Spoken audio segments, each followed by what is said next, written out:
In-Sook Chappell in conversation with Moi Tran and Jennifer Tang. In-Sook, Moi and Jennifer are sat on chairs, spaced apart in a semicircle. Moi is sat on the left, In-Sook in the middle and Jennifer on the right. They are in a studio space in front of a large wooden door. In-Sook is a Korean woman with mid-length dark hair, wearing a blue dress and pink glasses. Jennifer is a Chinese woman. She has chin-length bobbed black hair and is wearing a sleeveless white shirt, light blue trousers and light-coloured high-top trainers. Moi is a Vietnamese woman and uses she, her pronouns. She has medium-length dark brown hair with a fringe and she's wearing a light brown and black leopard print jumpsuit.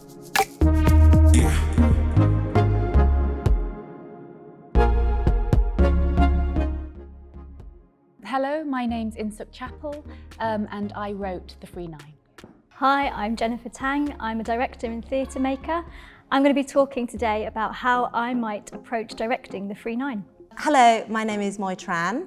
I will be discussing scenography and costume design for the Free9 today.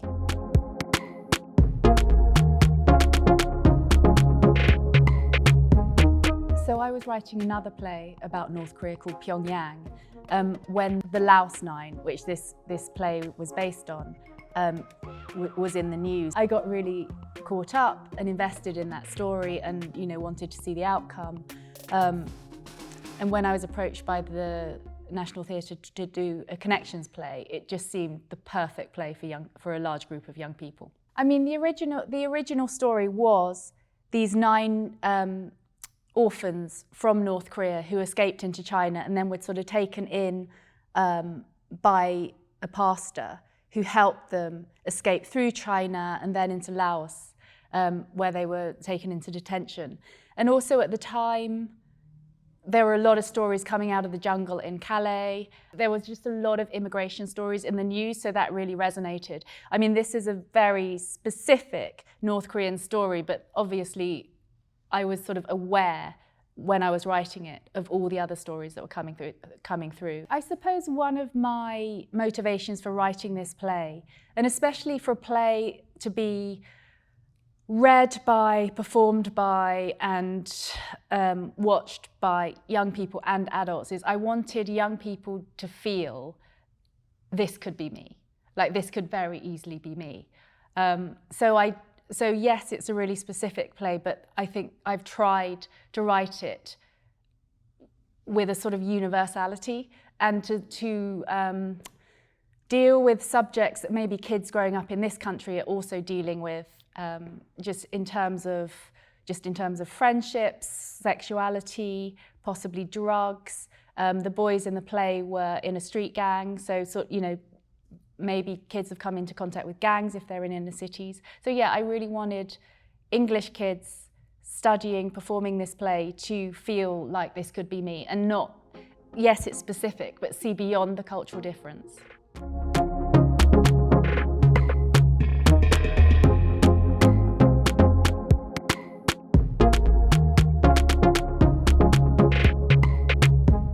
Because the story is of a journey, it moves through a lot of different locations. I decided to sort of place it in the detention centre in Laos because that sort of gave it a solid base. So the play starts at the end, and then apart from that, it probably is almost like a conventional coming-of-age adventure story, because I think throughout, you know what the ending is, but it's written in the way that you expect them to escape and you expect them to be free. For me, when I was reading it, knowing what the ending was imbued everything with a real deep sadness, because you see the hope. And I think that's some of the brilliance in the writing, is that despite the really bleak conditions and despite what would feel like hopelessness for them, the characters are, they're young people. They have all the spirit and the wit and the sparkle of any young person. And there was something really joyful in that, and seeing how they navigate their relationships with each other.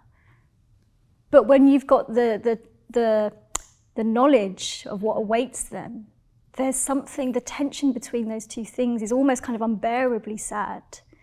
And so for me, the play was operating on a couple of different levels. Because of you set us up with us knowing the ending, we are enjoying getting to know the characters, watching them getting to know each other. But also with this knowledge of what's awaiting them, it kind of gave a real sadness and tension. And there were moments when I forgot actually what was waiting. You know, I got so wrapped up in the story, and, you know, because it does have this, like you say, this adventure feel of it. I kind of forgot what was coming. You know, there was a moment, especially with the Garda boards, like, are they going to get through? And I know they got through because they're in the, you know, they're in the detention centre. But it's really, for me, it was a really smart way for us to be engaging with the characters on a very physical level in the present, but also on a kind of deeper emotional level, thinking as well about the world and the systems that we operate in and the powerlessness of the characters within the system. Yeah, well, when I was writing it, well, it's based on a true story, and I knew what the end was, and the end is that, you know, those kids were repatriated and 3 of them were disappeared. But yeah, I think it is, but I also think it is really important to find those moments of joy and just youthful exuberance in the play as well. I also enjoyed that you started, that scene 1 starts in that way, and the sort of facade of the television studio, but also the imposition of media on the lives of people and children and families who are trying to escape a regime or trying to seek a better life. That for me was really strong, and it's a very strong sort of tone in terms of the way that I experienced reading the play throughout. And whilst I was doing some research, it came apparent to me that this story is not an isolated incident. People are still continuing to try to, you know, to seek a better life through this precarious journey. I think also I started that way because I think the way North Korea is sort of presented to us is often just as a joke. You know, the sort of military parades, the facade, the ridiculousness of the Kim family. And I really wanted to, yes, that's what is presented, there is a truth to that, but these people are suffering and these are real people, they're real kids just like us.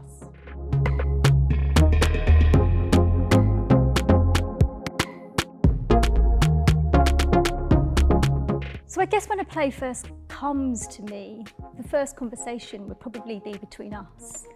And we'd start, I would normally come with a whole bunch of questions about why you'd want to write the play in the first place, as you've just answered. But also I'd really want to get under the skin of things that you might want to really, the production to explore, or things that you might want the production to really steer away from, or that might not have been your original intention. And then I would kind of wrap all of those ideas up and start to think about the play in a wider sense. And I guess that's when we'd start to have conversations, thinking about not just what the visual elements are practically on stage, but what we're trying to say in a wider poetic sense about the play. And I think certainly the way that we work together, and the way I really enjoy working with you, is kind of peeling back the layers of the play. And I think certainly the process can almost be quite dramaturgical to begin with, before we start getting into the nitty-gritty of the visual world. I really enjoy the process of understanding the play on a kind of narrative level, a cerebral level, but also in a really kind of spiritual, emotional level as well. And I think that's where the conversation with you starts to really come into its own. Yeah, I would agree with you, Jen. Absolutely. The process of working and discussing the play, the importance of staging it, and making it a production, the responsibility of making a piece of work that will be experienced and understood and reflected upon publicly is really important to me. I need to go through and challenge and unpick and make a mess of what I think of the core elements of the core themes of the play with you, dramaturgically, visually, poetically, sensorially, and I think that's really important for me to understand and reach the sort of nugget of the play, to then be able to suggest how we might visualize that play. And by visualizing it, I would, many times, and I think we've spoken about this a lot, is how to create an experience rather than just something that people look at. Like, what does that encompass in the true sense of, you know, a live event, a live experience? There's something really brilliant, isn't there, about having a living writer? I think you can pick up so much of the nuance and undertones of the experience that the writer wants in just listening to the way that In-Sook talks about the play. Some of the kind of the emotion around that can really transplant and translate into what we talk about. I guess once we've done that, once we've kind of got into the inner core, I like this nugget that you use, once we've kind of tapped into that, what unfolds for me then is a kind of visual odyssey where I might start sharing lots of images with you. And I know from my own sense of process, I like going through the play and picking through any particular standout visual moments for me. So particularly here, that there was a recurring visual motif of the high barred window in the detention centre, but the thing that really stuck with me was the sense of light that came through the window and this sense of the world happening outside of it rather than the window itself. For me, it was the sense of the portal of the world happening beyond. I think what was really useful about, you know, whether it's a high barred window or something else, was the idea that there's something recognisable that roots us into a certain location, and certainly that, you know, that detention centre being our kind of present day timeline almost. That was a really helpful motif for me. But yeah, in that process, I guess we would start sharing images, wouldn't we, Moy? Yeah, I think, you know, in terms of researching for visuals or for music or for textures or for colours that might help me mould the visual ideas for the play, I would collect those and send them to Jen, and then have your response to it. That's always really important, because that's where the sort of crunchy, interesting ideas, you know, arrive. I think there was something really important about having motifs, or at least concepts that locate spaces. That's something that was really key as well, whether that's through a visual or oral manifestation. I think that was a really important key point. One thing to say, and this is a research thing, is just, although there are scenes set in the train station, but I think in North Korea there are, especially going to Chongjin, there would be very few trains. There's probably one train comes a month because they've run out of fuel, and the people in the north aren't a priority. Right. So if you're thinking of the sound of trains, that's probably wrong. Right. Yeah. Okay. I guess also it's the sound of this scuffling of footsteps, or the rustling of, you know, the exterior, you know, world, the people standing still, breathing, and, you know, those sorts of moments of like aural interest, I think. And it's really interesting that you start talking about sound already, because, you know, the creative team is bigger than this, and we would have a lighting designer and sound designer, and, you know, we're already bringing in those elements. We've started off with visuals, but we're already thinking much more holistically about what the production might feel like. And I think bringing in those collaborators in at a very early stage like this means that the style, the aesthetic, the style really permeates through all the layers of production, because there were really practical things. So, for example, the lighting designer, in collaboration with Moy, might decide that the set might have lots of practical lights in it, so that needs to be a consideration. Or that actually they're going to architecture the space completely through light. And that becomes, you know, a real collaboration then with the scenographer and the lighting designer. For me, whilst I'm researching and thinking about the sort of, as you say, holistic world of the play, I'm already thinking about lighting. I'm already thinking about sound. Of course, I'm thinking about the set and the costumes, the textures, the colours, the feel, the touch, the temperature, all of those things. But simultaneously, although I may not be in conversation with a lighting designer or sound designer or video designer at that point, I'm already starting to build that into the world.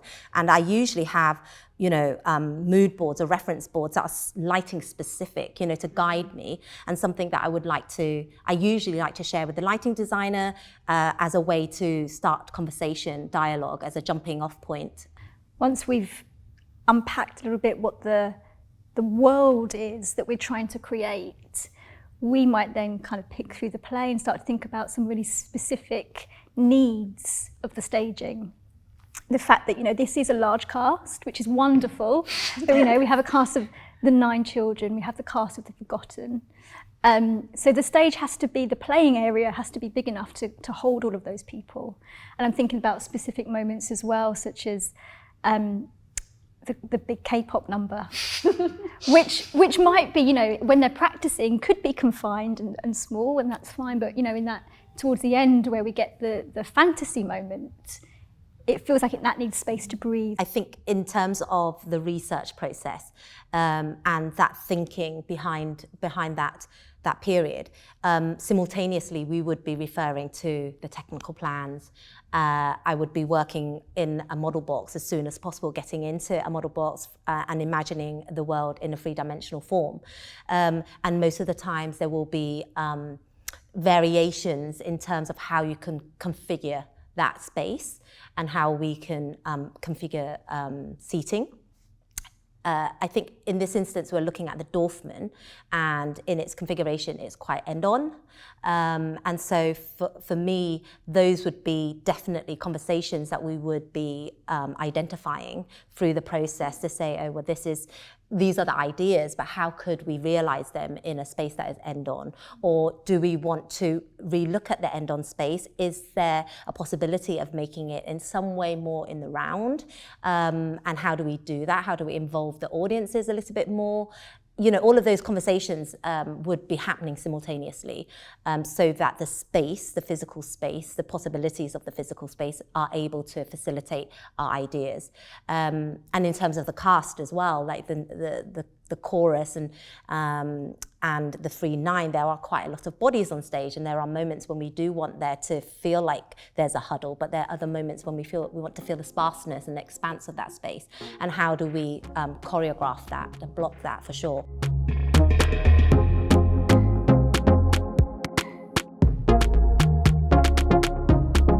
So I think when I first read the play, I got a little bit scared by all the jumping around. And I was like, oh gosh, okay, I'm going to have to, you know, really map this out. But then, like you say, actually, once you settle down, you realise it's actually much more straightforward. Yeah. And I think once you have the Laos detention centre as your, you know, I really attached to that as the kind of, I called it the present day reality. Yeah. And then it became much clearer how the locations were related and the timelines were related. And we've talked already a little bit about how I found the recurring motif quite useful as a way to bring us back to the different locations. I'm also really interested in what the different quality or the atmosphere of each of those locations are. Yes, sure, we might be in different physical spaces, or we might not. But how do we differentiate the tone or the atmosphere of each of those spaces? You know, the tone and atmosphere of the characters when they're detained in Laos is going to be very different to how they felt, for example, when the boys' gang are in China. I think there's also something really important for me about matching up story, especially when your timeline is jumping around a little bit.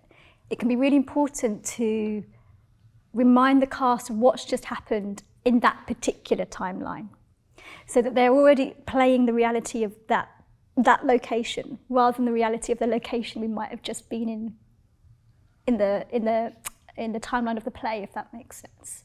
And I think having that kind of specific knowledge of their the separate timelines can really help an audience follow the story as well. In terms of location, the responsibility to do the research is really integral, regardless of your heritage or the fact that you may have a connection to East Asia or Southeast Asia.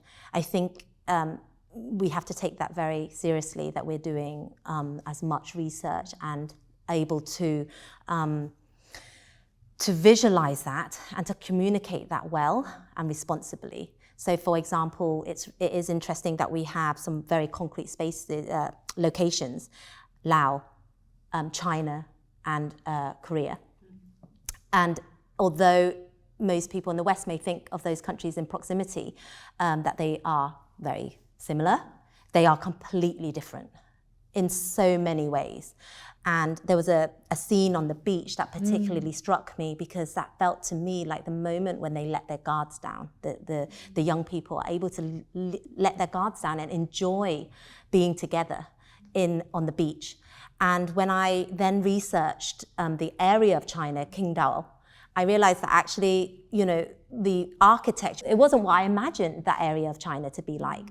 And that, they have, this history of beer, German beer, and like all of this that sort of permeates how you might disseminate some of this visual, perhaps, perception of a place. China is huge. The landscape changes immensely. It can go from freezing cold to extreme heat. Laos is perhaps more even in terms of its temperature. And then you have Korea. And in all of the places, I've only been to two places in China and one place in Laos. I've never been to Korea, And so I felt like I had to do a lot of thinking and questioning of my preconceptions of those countries and what I might then filter through as a visual motif to represent these spaces. And this is definitely something I would lean into the director, my collaborators, and the writer to really think about how we do that and how we represent that. In terms of whether it's abstract, surreal, in the final realization of those locations, it has to be anchored in real research, deep research, and for designers and all collaborators to take that very seriously as part of our process.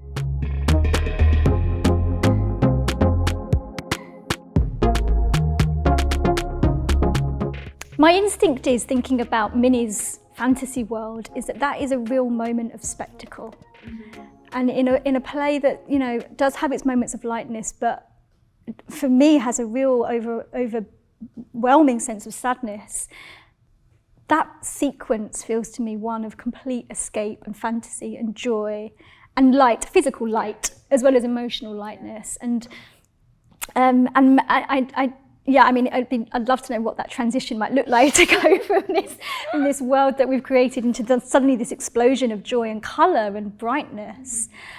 It makes me think as well, we do bookend the play, right, with these kind of two very heightened veneer, as you say, worlds.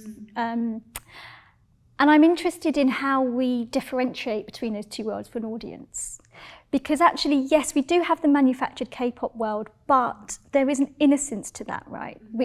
That is Minnie's safe place, really. It's where she can see her mother. It's the only place where she allows herself to make contact and see her mother, who has been kind of with her throughout the play, but Minnie's not allowed herself to make that connection. So it is a manufactured world, but it's how do we tinge it with that sense of innocence and hope, but yet still let it talk to that manufactured world that we start the play with? I think that's a really interesting kind of consideration for us to lean into. There's a South Korean variety show called Now on My Way to Meet You, which is a talent show for North Korean defectors. And two of I think Yeonmi Park and another girl who went on to write books, memoirs. They were sort of North Korean reality defector stars of that show. So when Minnie talks about, you go to the UN, and you talk to TED, those girls were made stars by that show, and they did TED Talks and became UN ambassadors and published memoirs. So that's what she's watched that show. So it comes from there. But it is a very popular South Korean show, and it's sort of a little bit saccharine and sentimental, and is weirdly a talent contest. So it is quite a, it is a heightened, fabulous world.